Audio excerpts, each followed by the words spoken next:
Until next time. This is Legacy 1891, preserving the past for the future.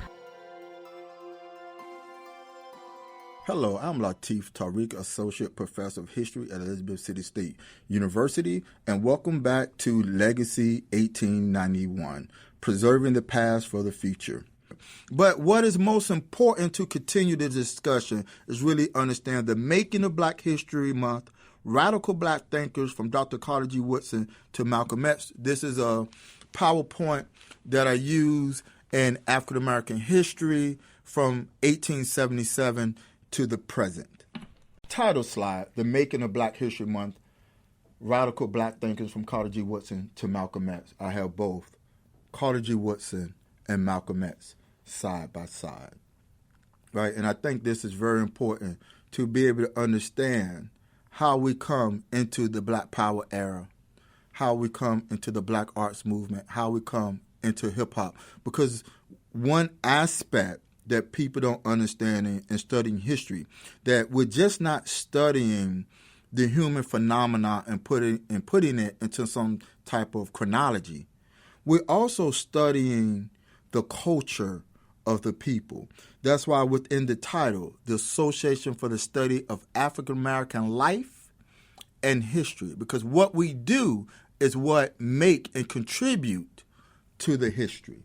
So I'm going, this presentation here is going to be put within the context of history, the development of the study of history, Black consciousness, etc. So one of the slides I always like to start off with, which comes from the book John Henry Clark and the Power of Africana History, right? Some of the things that Dr. John Henry Clark says we need to do in the study of history. Reconstruction of African history and cultural studies along Afrocentric lines while effecting an intellectual union among Black scholars the world over. Acting as a clearinghouse of information and establishment and evaluation of a more realistic African program. Presenting papers at seminars and symposiums where any aspect of the life and culture of the African peoples are discussed. Relating, interpreting, and disseminating African materials for Black education at all levels in the community as large. And within the book on page 233, this is the aims and objectives of the African Heritage Studies Association, right? So you would not even have the African Heritage Studies Association, in which Dr. John Henry Clark was a founder of, without having ASALH itself. So I think that is very important, understanding why we have this podcast and why we do the things in terms of history in the Black community, right? So Carter G. Woodson, father of Black history. And this is what Carter G. Woodson says. If a race has no history, if it has no worthwhile tradition, it becomes a negligent factor in the thought of the world, and it stands in danger of being exterminated. And on the PowerPoint slide, I have a little picture of the new animated Little Black Sambo with pictures that actually move. Why is that important? You have to think about the time period in which Dr. Carter G. Woodson founded the association. We don't have TV yet. We don't have television. We're just getting into motion pictures. And those motion pictures are silent films. This is the era, right? So we have to put this in the context of why Dr. Woodson found it was necessary for us to have institutionalized study of Black history. So Little Black Sambo, I want you all to go and look at a picture of Little Black Sambo, right? For some of us who grew up in the 70s and 80s, they were still showing us TV shows like Tarzan, The Little Rascals, and some of the other television shows that had very derogatory portraying of Black people. Okay, so I talked about earlier about how Dr. Carter G. Woodson worked in the coal mine. And on this particular slide, I say from the coal mine to a mastermind. See, Dr. Carter G. Woodson is shaped by the community in which he lived. The community in which Dr. Carter G. Woodson lived was a working class community where the people in this community believed in self-determination. These were people who believed that there should be someone in this community who owns the store, who owns a cleaner. They live in a very communal environment. Dr. Carter G. Woodson had to work in the coal mines and had to work as a sharecropper to help his family. And his family also told him that it was his responsibility to ensure that he's educated. All right, so once he got to the age where he no longer needed to help the family anymore, and that's when Dr. Carter G. Woodson enrolled in the high school. All right, so let's go back and look at his institutionalization. We talked about this before, the founding of ASALH, the Journal of Negro History, the Associated Press, Negro History Week, the publishing of the Miseducation of the Negro, and he also published the Negro History Bulletin, which is also published today. The Negro History Bulletin is very, very important, and that is that these are like what we call lesson plans today to teach the children in K through 12.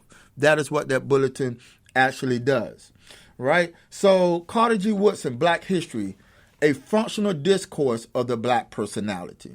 And why do I say a functional discourse of the Black personality? Because it is designed for us to be able to form a Black collective of understanding who we are in history as well as consciousness. Negro History Week is the week set aside by the Association for the Study of Negro Life and History for the purpose of emphasizing work that has already been learned by the Negro during the year. Let me read that again, because there's a lot of people need to hear this. Negro History Week is the week set aside. So this is the week that you come together to celebrate, right? Not like, Negroes on parade or, the stars of Negroes. No, this is the week that is set aside for you to come together to emphasize the work that you've been doing during the year and the community building that you've been doing during the year. This is the time to what in hip-hop we call show and prove. This is where you come and you show and you prove that you put together a benevolent society, right? And within that benevolent society, within your community, people are going to put in their money over a period of time so that way everybody can have a respectable burial. Okay, these are the type of things that he wanted to occur. And the action is set by the theme. So remember I talked about the theme area. So meaning that when we leave Black History Month in 2026, what is the work that you're actually going to do in your community? All right, and when we come back for 2027, what would you have to show and prove that you've been doing that work, right? And we're talking about tangible objectives, tangible goals, tangible outcomes. And ideally, this is supposed to be to uplift the community as a whole. So this is really understanding the work of race people, not just race men, but race people, race of Black men, race of Black women, race of Black children. All right. So February 9th through the 16th in Washington, D.C., there was a celebration. And you have Carter G. Woodson in the middle. And he's in the middle of Frederick Douglass and Abraham Lincoln. All right. So what Dr. Woodson does, he says, okay, it's cool. We love Mr. Douglass, right? So Frederick Douglass, you can go visit the Frederick Douglass house in Anacostia in Washington, D.C. And, Black people had a high admiration for President Lincoln. Why? Right? No, it wasn't his intent in the beginning to free the slaves, but in the end, he had to do it. All right? It was necessary in order for the United States of America to survive and to put the Union back together and use the 250,000 black men who fought as the United States colored troops and the women and children who worked behind the line as contraband in order to progress the war effort for the Union. All right, that's a snapshot of the Civil War. All right, so black people celebrated the birthday of Frederick Douglass. Now, I like Frederick Douglass' birthday because it's February 14th, and my birthday is February 15th. So it's hard not to like Mr. Douglass, right? So Frederick Douglass' birthday is reported to be February 14th, 1818. And guess what? See, I try to tell people, y'all can't play around with us Aquariuses, all right? Because we different types of people, okay? So Abraham Lincoln is February 12th, 1809, right? So black people were celebrating the birthday of Frederick Douglass and Abraham Lincoln, and Carter G. Woodson said, I need to put Negro History Week in the second week of February so they could continue to celebrate history, but we need to celebrate history from the vantage point of black people and not just those two individuals. So that's why we have Black History Month, Negro History Week in February. No people, no other people, no white people, Chinese people, no other people gave us anything, okay? This comes out of our experience and from our scholars who said this is what we need to do, all right? So one of the people who was very helpful, very, very helpful in advocating for the history of black people, and that would be Ida B. Wells. So you can read Ida B. Wells' book, Ida B. Wells and the Campaign Against Lynching. She also has her own book, which is called The Red Record, which also talks about lynching during the time in which she lived, right? The book, Ida B. Wells and the Campaign Against Lynching, this book was written by Paula J. Giddings. But let's put black history in the perspective of that particular time. And we really need to go back to Red Summer 1919, because black history, Negro History Week, does not derive out of isolated experiences and incidents. It's really global. So we have to look at the global events that are actually happening. So the Negro cannot understand why it was a brave thing to kill the Germans and not equally brave to kill white Huns in his own country, who take his life, destroy his home, and insult his manhood every step of the way and free America. That is Ida B. Wells telling black men, y'all need to get on your game, right? Because you, during World War I, you go to Germany or you fight in France against the Germans, the Huns, but she says, but you would not equally be brave enough to fight the white Huns in your own country, all right? And this is during a time where major race riots and lynching during the Red Summer of 1919 was prevalent all throughout the country. Okay, so this is the time period that we have to put the origins of Dr. Carter G. Woodson in. A lot of people can put reference to the Harlem Renaissance, because this is the time of the Harlem Renaissance, as well as the New Negro movement. Right? So National Guardmen questioning African Americans in 1919. National Guardmen questioning African Americans during the riots that traumatized the city in late July. The city council briefly considered a proposal to avoid future confrontations by creating legal segregated residential districts in the city. Chicago was hardly unique. 26 American cities experienced race riots during the summer of 1919. Chicago riots killed and injured more people than the others, but even its death toll scarcely compared to the 78 African American lynched that year in the South. Okay, so this is 1919. All right, so prior to 1919, D.W. Griffith, The Birth of a Nation, comes out. All right, and I think that The Birth of the Nation came out right around 1914, 1915. President Wilson was in the White House. This film glorifies the lost cause theory of the Confederacy. Right? It also gives the energy for the reemergence of the Ku Klux Klan. All right? So this is the time period in which Dr. Carter G. Woodson is implementing everything he can within the Association for the Institutionalization of History.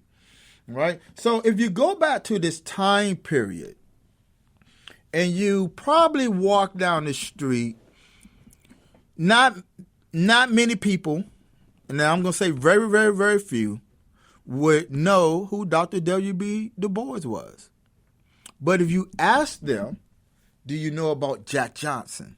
Jack Johnson was one of the most popular figures within the black community because we know that Jack Johnson was the first black heavyweight boxer. All right, so what I'm doing is giving you context so you can understand how Black History Month or Negro History Week comes into existence, because it doesn't happen in a silo. So The Souls of Black Folks, written by W.B. Du Bois, was out. 1900 was the first Pan-African Congress. So if you think about the first Pan-African Congress in 1900 to the fifth Pan-African Congress in 1945, that gives a testament to the impact that Negro History Week had and the impact that Carter G. Woodson had and all of the other black scholars. So I have two very important African people on the slide. One would be Kwame Nkrumah. Why Kwame Nkrumah or Dr. Kwame Nkrumah? Because Kwame Nkrumah was the first president of independent Nigeria in 1957. But guess what? A lot of people don't know this. He graduated from Lincoln University in Pennsylvania. Kwame Nkrumah was educated at a HBCU, which was Lincoln University. Then he goes to New York. And in New York, he gets his master's degree in education.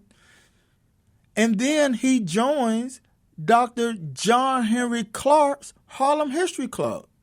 I mean, you can't make this up here, right? So here's Nkrumah, a student at Lincoln University, all right, in the 1920s or something like that, right? 19-teens, early 1920s. He's a student. And then in 1957, he's going to be the first president of independent Nigeria. All right, so then you have another student. And this student was an actual student of William Leo Hansberry. And this student, his name is Nnamdi Azikiwe. Nnamdi Azikiwe was the first president of independent Nigeria. He, too, was educated at Howard and Lincoln University. All right, and he was a student of William Leo Hansberry. And now, from that time period in which he was a student to those 1950s, late 1950s, 60s, he becomes president. So HBCUs are responsible for not just educating Black Americans, but we're really responsible for helping to educate people of color throughout the globe. Right? Throughout the globe. So, but I think that's very important for you to have that conceptualization, to really be able to understand what's going on within Black American society. Right? So there's a Black history movement that actually takes place. And one of the pictures that I have up here is a picture of Hubert Harrison, and the book is the Hubert Harrison Reader. If you want to go and you want to read about how other aspects of the institutionalization of Black history occurred, you can definitely read about Hubert Harrison. But one of the things that Carter G. Woodson says, the Review of the Negro in Our History by Carter G. Woodson, the New York Tribune, January 7, 1923. Here at last is a history of the American Negro in succinct and readable form, suitable as a textbook for high school or college and for the general reader who wishes to acquaint himself with the ways in which the presence of the Negro population has influenced the march of great events in the United States.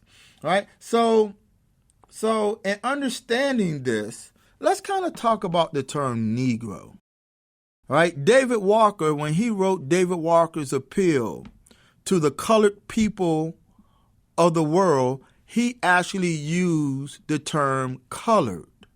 Right? He didn't use black. He did not use Negro. Why did David Walker use the term colored?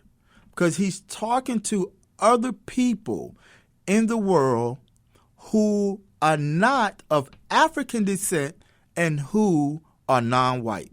So these are the people in the South Pacific. These are people in India. These are people in Asia. These are people who are also being colonized by the British, by the French, by the Dutch, right? In later years, we will get to people like Stephen Biko, who will also give you a definition that's based on a mixed race society and people oppressed within that society. And when I mean mixed race, I mean people of different ethnicities and races who are oppressed within that society. And Walter Rodney would do the same. But at this point in history, okay, we have to understand why Negro is important. Because this is how people of African descent are identifying, right? So it's going to take a while before we become black. It's going to take a while before the consciousness of African American. It's going to take a while, right, before we become Afro-American. However, all throughout black history, if you go back to Prince Hall, right, we know that Prince Hall was Methodist, and many of the Freemasons were the founders of the AME and AME Zion Church, African Methodist Episcopal and African Methodist Episcopal Zion Church. So that African has always been in our consciousness. You have churches called Abyssinia Baptist churches, right? Abyssinia, the ancient name for Ethiopia, right? So we've always had a collective consciousness that goes back to the origins of people of African descent. The historian, Dr. Gerald Horne, he uses a term that I like a lot, indigenous black people of color, right? So we have this large indigenous ideology going on now in the black community, but Dr. Gerald Horne, as a scholar, give historical reference to the origins of the indigenous black people of color as a nomenclature of self-consciousness and an ideology. Okay, so the Black History Movement, freedom and reconstruction, and the rise of the freemen to their present status are geographically treated, and wealth of materials is presented which will open the eyes of many American readers whose knowledge of their darker fellow citizens rests mainly on a mass myth. So what are people reading at this particular time that gives meaning to understanding our history?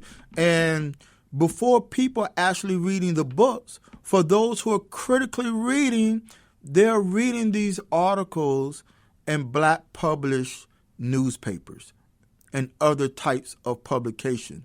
So it's within the black community itself that they are taking a self-determined position to advocate for their history and their culture. One of the women during the time that does this would be Drusilla Dunjee Houston, and she writes the book Wonderful Ethiopians of the Ancient Kushite Empire. And she was a journalist. However, she passed away at a very early age. But let me read some of the things that the Black Dispatch says.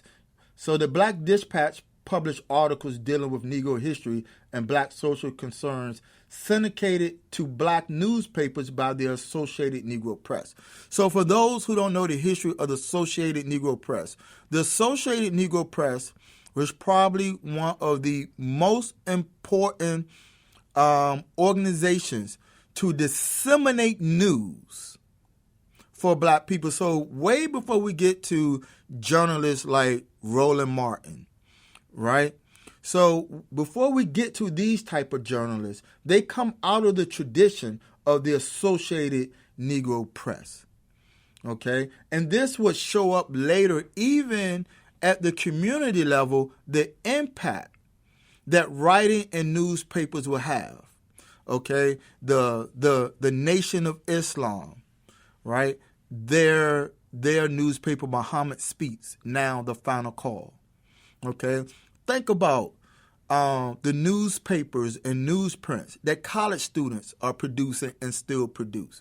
All of this come out of the tradition of the Associated Press. Okay, so during this time period, you have many people that are writing about history. One of the people was Drusilla Dungy Houston, as I've just said. Also, the readings are also influenced by people such as W.B. Du Bois. In 1915, he writes the book called The Negro. All right, so this is important because think about it. Carter G. Woodson and W.B. Du Bois are both living at the same time, but you're going to see W.E.B. Du Bois as being the editor for the Crisis magazine, which was the magazine of the NAACP, the Crisis, right? So you have Du Bois working in that area who graduated from Harvard. Then you have Carter G. Woodson who's working in his era. So let me say this because I didn't say this earlier. Carter G. Woodson only worked for a very short period of time at Howard University, right? After that, the only person that he worked for was the association. He worked for himself. He didn't work for anybody else up until the time of his death, right? And if you want to really get more information on that, go back to the book that I suggested earlier, Carter G. Woodson and Washington, D.C., the Father of Black History. Okay. Then you had other people who were what we would call layman historians. J.A. Rogers, author of Superman to Man, self-published in 1917, attacked notions, all right, and I say he attacked notions of African inferiority. But J.A. Rogers is still read in major college institutions today. And then one of the people that I really like now, so we just had the Super Bowl, we had Bad Bunny and everything, and he really laid out aspects of the African diaspora, the Puerto Rican diaspora, Caribbean history, Africana history, all of these things during the Super Bowl, right? So I really liked it. What I didn't like about it, one, it was not in English, right? I felt that people needed subtitles just so they could keep up with the symbolism that he had, because the symbolism in there was great, right? However, I said, man, I just wish he would have had a picture of a Taro Schoenberg. So many people today go to Harlem, New York, and they walk past the Schoenberg Center. Arthur Schoenberg was a black Puerto Rican, okay? And Arthur Schoenberg was also a teacher and mentor of Dr. John Henry Clark. It is Dr. Schoenberg, through his own money, his own collection of books and other artifacts, that they started the Negro Division of the New York Library. That repository today is the Schoenberg Research Center. So I was like, man, if he could have just had one picture of Arthur Schoenberg, but he may not know who Arthur Schoenberg is. So if y'all know Bad Bunny, say, hey, Dr. Latif said, hey, your next video, put Arthur Schoenberg in there, right? But Arthur Schoenberg is the one that really teaches Dr. John Henry Clark African history as simply some of the missing pages of world history. Arthur Schoenberg was a historian, but he also was an archivist, all right? And it's through the archives that a lot of this information can be found, through their personal papers, through their books, through their collections. Okay, so Arthur Schoenberg, too, was also an institutional builder. He was actually working a little before Carter G. Woodson. Now, I really can't say if they had a very good relationship or if they worked together at all, because Arthur Schoenberg was not a man of letters. Right? And what I mean by that, best to my knowledge, he didn't graduate from college or anything like that. He was very, very self-trained. And oftentimes when people say self-trained, that doesn't mean that you weren't taught by other people. All right? I am sure that Arthur Schoenberg had some of the most influential people within his circle. One of the slides that I actually passed that I just went back to really explain the significance of Arthur Schoenberg was that the death of John Bruce, who was also an historian in 1924. But in this picture, you have Arthur Schoenberg at the funeral of John Bruce standing beside Marcus Garvey. I'm going to talk about Marcus Garvey a little bit because Garveyism is important during this time period of building Black history, right? But I thought that was very important because we have to understand what Dr. Schoenberg was doing, right? So Dr. Schoenberg, he had a seminar, Racial Integrity, a plea for the establishment of a chair of Negro history in our schools and college. Now, right? So this is Arthur Schoenberg that are now advocating for the teaching of Black history or Negro history in our schools.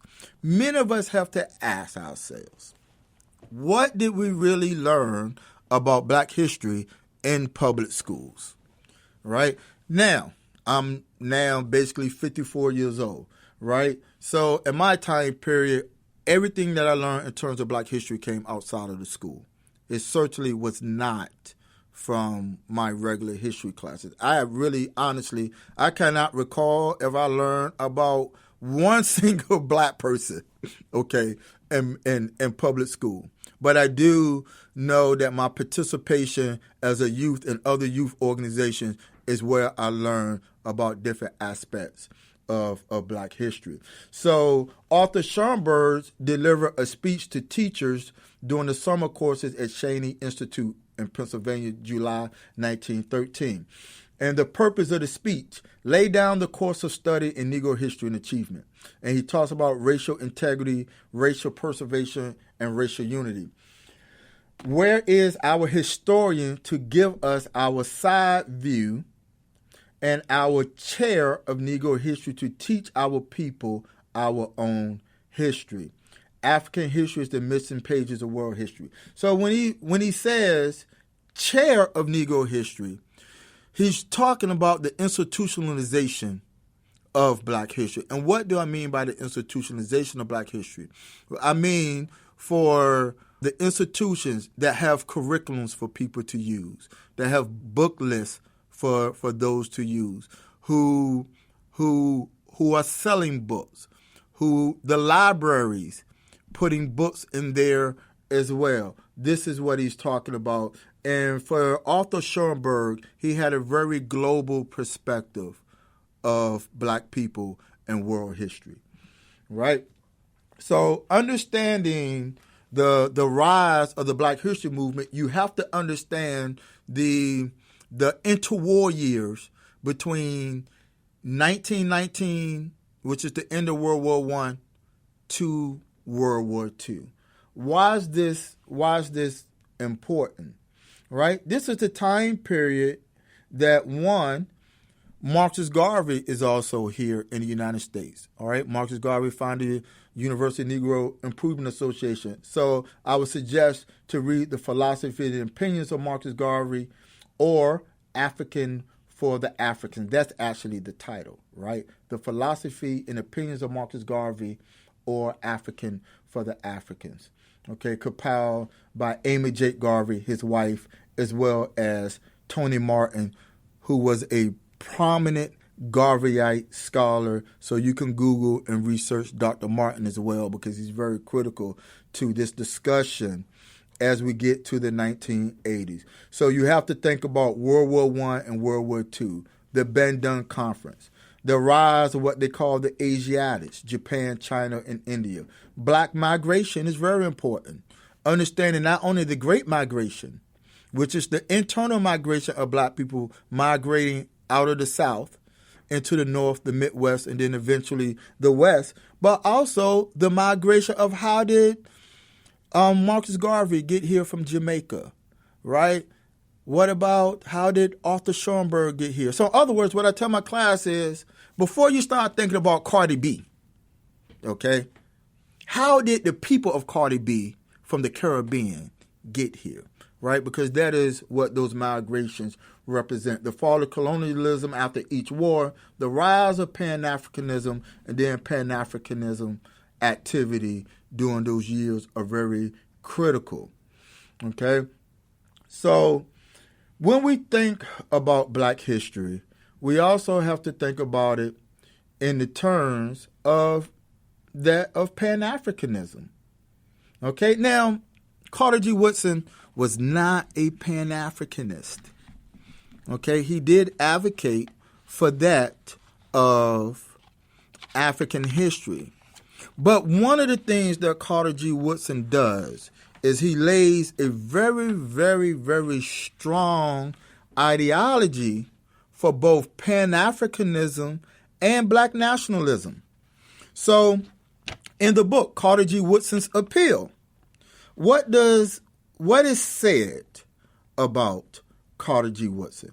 It says the core message was that the middle class was miseducated, lacking knowledge of themselves as black people and thereby offering poor leadership to the black masses. Ironically, Woodson became exceedingly popular among the middle class, who individually believed that Woodson was actually talking about somebody other than themselves. E. Franklin Frazier, of course, followed in Woodson's footsteps in making the black middle class the target of his criticism and the focus of most African-American self-criticism. Remember earlier I was talking about the boule, but we got to talk about that later, right? However, continue with Woodson's words about Woodson, unlike Du Bois, who assumed leadership for souls was white, Woodson's imagined public was black, as one would expect of self-criticism, whereas Du Bois' tone was plaintive in seeking acceptance from white. Woodson was the strongman tone that we associate with nationalism, decidedly ethnic and racially pride. Woodson was not a nationalist. His goal was to realize racial equality and harmony within American political context. Yet Woodson spoke to the ethnic and racial underpinning of black nationalism, and this largely accounts for the enduring popularity of the miseducation of the Negro, an essay more than 75 years old now. Right? So that brings us to this point of understanding Dr. Carter G. Woodson's work, the association, the Black History Movement, within the rise of Pan-Africanism to black nationalism. Right? So there are characteristics of studying history. And we have various historians who are really layman historians who really contribute to how we study history. One would be Willis Huggins, which he always talked about the political meaning of history. William Leo Hansberry, the philosophical meaning of history. Arthur Schoenberg, interrelationship between African history and the world. And George G.M. James, ancient science and the study of history. All right. So earlier I talked about Sheikh Anta Diop. So when we get down to the 60s, the 70s, the 80s, and the 90s, this is where we're developing a more progressive, what you call black personality. And what Sheikh Anta Diop would say is that the black personality is necessary because it allows us to have survival and creativity. Man must create to survive. To create, he must ensure his survival. Collective historical consciousness is one of man's chief means of survival of a people become questionable. The cultural personality of Africa is inseparable from the restoration of our collective African consciousness. Right? Diop restored the African personality by defining the elements of cultural identity, historical factors, linguistic factors, and the psychological factors. Diop explains, for every individual, his or her own cultural identity is a function of his or her people. Consequently, one must define the cultural identity of a people. Right? So if you want to read that, you can read that in the book Civilization or Barbarism and Authentic Anthropology by Sheikh Anta Diop. Some people pronounce his last name as Sheikh Anta Diop. Right? So when we think about the various movements that come into existence, the Black student movement, right, which we could say that the Black student movement ideally starts with the sit-ins, right, when the 4 students from North Carolina A&T sit in Greensboro, North Carolina, right? So we got the Black student movement. We have the rise of Black student unions. We have the Black studies movement. We have the Black arts movement, the Black power movement. We have the Afrocentric movement. We also, during this time, also have the development of Black women scholars. So this brings us into Black women history, right? Black women in Africana history, Black women in African history. And another movement that comes into play is the South African student movement against apartheid and the Black consciousness movement that also become very global. We would not have this type of Black consciousness if it was not institutionalized in a very institutionalized way. So think about this. You know, we don't get degree issuing institutions in America in terms of Black studies, Africana studies, African studies, all of these things into the 1960s. Okay? The Black studies movement, all right, is also in parallel with the Black power movement. And we can see in today's time, under the current president administration, how there are certain aspects of history that some people just do not want to understand. All right, so this is the context in which Black history has been surviving. This is the context in which Black history was founded. So the impact of Malcolm X on student groups and popular culture. Right, Dr. Betty Shabazz, Malcolm X's wife, she said, quoted in Ebony magazine 1969, saying that Malcolm X's ideology had blossomed into the advancing Black power movement, striking a responsive chord among Black people in general, but particularly Black youth. Malcolm X's ideology influenced student activism and gave meaning to the Black campus and the Black power movement, which occurred concurrently after Malcolm X's death in 1965, right? And Malcolm X was very instrumental in talking about history and engaging students around topics that was that of Black consciousness and history. So on March 28th, 1962, Malcolm X spoke at Morgan State College, which is Morgan State University today. The topic was called Operation Controversy. Omega Psi Phi sponsored Malcolm X. Malcolm X was requested to have dinner with the Omegas. August Meyer, a famed white historian, I believe that August Meyer worked at Morgan State College at the time. He wrote the book Negro Thought in America, 1880 to 1885. And I actually read the letter in Malcolm X's archive at the Schoenberg Center, where the letter invited Malcolm X from Omega Psi Phi, and that is in the Malcolm X collection at Schoenberg Center for Research in Black Culture. But what I could not find was the transcript of that discussion. But you know what you can find? You can Google Omega Psi Phi and Malcolm X.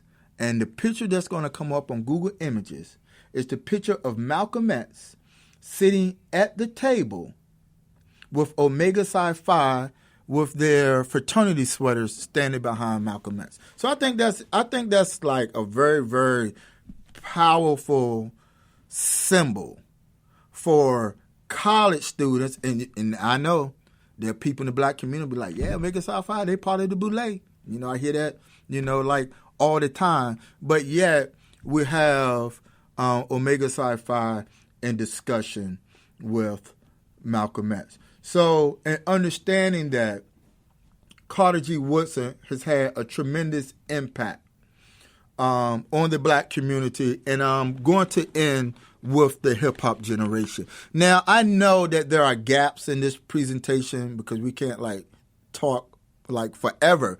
But I'm going to end with the hip-hop generation, right? And I'm going to explain to you why. Okay? So Chuck D of Public Enemy. Chuck D is known for saying, the American rapper Chuck D of Public Enemy stated that hip-hop music was black people's black CNN, playing its role as a tool for sharing news of the social and political realities of urban, disadvantaged youth of color since the 1970s. If that can be argued, then it is fair to say that aspect of hip-hop and culture is very powerful, right? So this brings me now, in closing, to really looking at miseducation of the Negro and understanding the miseducation of Lauryn Hill. So in the book Carter G. Woodson in Washington, D.C., the father of Black History Month, on page 143, it reads, several years ago, the online Carter magazine was founded by Dewan Thomas, the former editor-in-chief of King magazine, paying homage to Woodson. He's talking about Carter G. Woodson. The magazine seeks to be the voice that bridges history and shape hip-hop culture. One of the magazine's motto is, where history and hip-hop meets. And the About page feature a collage with photos of a hodgepodge collection of Carters, namely Apprentice Bunchy Carter, who was a Black Panther member, right? Lil Wayne Carter, Betty Carter, Carter G. Woodson, Sean Jay-Z Carter. Overall, the magazine does an admirable job of meshing hip-hop culture with dimensions of Black history in a similar manner to the much more popular Vibe and The Source. This symbolic evocation of Woodson could be dismissed as a surface-level expression of hip-hop generational's historical revisionism. At the same time, Thomas' sampling from Woodson is perhaps as deliberate as Lauryn Hill was. It is refreshing at one level to see Woodson being memorialized by hip-hop culturalists, right?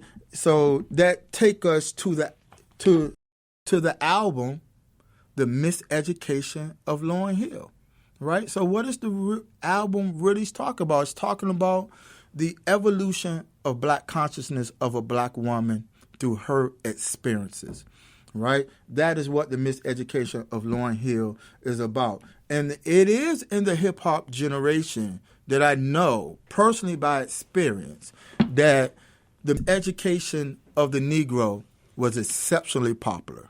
And it is still exceptionally popular today. So what I would like for you all to do is go to the Association for the Study of African American Life, go to their website, all right, and support the institution that Carter G. Woodson founded. Also, when you see people who say, hey, they gave us the coldest month of the year and the shortest month of the year, tell them to go to the website of the Association for the Study of African American Life and History. The best information comes from primary sources. The best information comes from the institutions who are going to be historically correct, who's going to put out factual information. And this is what Dr. Carter G. Woodson wanted us to do. All right, so I thank you all for listening to this podcast. I know it might have been kind of long, all right? I know that there may be gaps in the presentation as well, but you can also email me at Elizabeth City State University. My email address is latarik@ecsu.edu. And before you actually log off on the podcast or after you log off on the podcast, follow me on Instagram, Latif Tarik. My handle is Tarik the Professor. So I go out in the same way that I come in. Peace.